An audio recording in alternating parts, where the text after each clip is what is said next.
Hi friends, ఈరోజు అయితే ఏదో ఒకటి ఉందనుకునే కూర అయితే రెడీ చేద్దాం. ఇప్పుడైతే స్టవ్ మీదకైతే కళాయి పెట్టుకోండి. ఇది కళాయి అనుకోని కళాయి పెట్టుకోండి. ఓకే అండి, ఇది కళాయి అండి. ఇప్పుడు పైన ఒక లైటర్ తీయండి. ఇది లైటర్ అనుకోండి. లైటర్ పెట్టి వెలిగించండి. స్టవ్ వెలిగింది అనుకోండి. వెలిగిన తర్వాత మళ్ళీ ఇదే లైటర్ని ఆ పైన పెట్టేయండి. పెట్టేసుకున్న తర్వాత మనమైతే ఆయిల్ పోయాలి. ఆయిల్ పోసామనుకోండి, ఇదిగోండి ఇదే ఆయిల్ అనుకోండి. ఆయిల్ ఉందనుకోండి, పోసాం బాగా కలపండి. కలిపిన తర్వాత ఇప్పుడు ముందుగా కోసుకున్న ఉల్లిపాయ, టమాటా, పచ్చిమిరపకాయ మిగిలినవన్నీ ఈ స్టీల్ గిన్నెలో ఉన్నాయనుకోండి, ఈ కళాయిలోకి వేయాలి. ఇందులో ఉన్న స్టీల్ గిన్నెలో ఉన్న ఉల్లిపాయలు, టమాటాలు అన్నీ తీసి ఇందులో వేయండి. వేసిన తర్వాత ఈ స్టీల్ గిన్నె పక్కన పెట్టేయండి. కళాయి పెట్టి పక్కన పెట్టుకున్న తర్వాత ఇంకొంచెం నూనె వేయండి. నూనె వేసి బాగా కలపండి. కలపండి. కూర అయితే రెడీ అవుతుంది.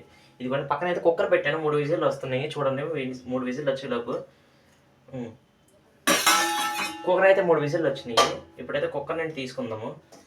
మనమైతే అన్నం వడ్డించుకుందాం కుక్కర్లో. చూస్తారు కదా, ఇందులో అయితే చాలా అన్నం ఉంది ఫ్రెండ్స్.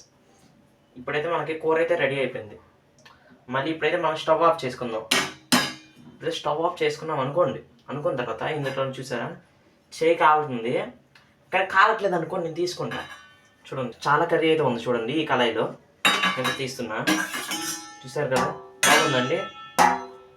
చాలా బాగుందండి కూర. ఉందనుకోండి, లేదనుకుంటారు ఎందుకు, ఉందనుకోండి. ఇప్పుడు చూడండి, కళాయి గరిటె ఇందులో పెట్టేస్తున్నా. కళాయిలో అండి కూర కర్రీ చూడండి ఎంత మెత్తగా ఉందో. ఉందనుకోండి, ఈ ఉందనుకునే కర్రీని చాలా మెత్తగా ఉందనుకొని నలుపుకొని, ఈ ఉందనుకునే అన్నంలో ఉందనుకొని కలుపుకొని తినాలి. ఎలా ఉందో తెలుసండి, అబ్బా తీయగా ఉంది. ఏదో ఒకటి ఉందనుకొని కింద అయితే లైకర్ ఫాలో కొట్టేసి ఏదో ఒకటి ఉందనుకొని కొట్టేసి వచ్చేయండి. బాయ్.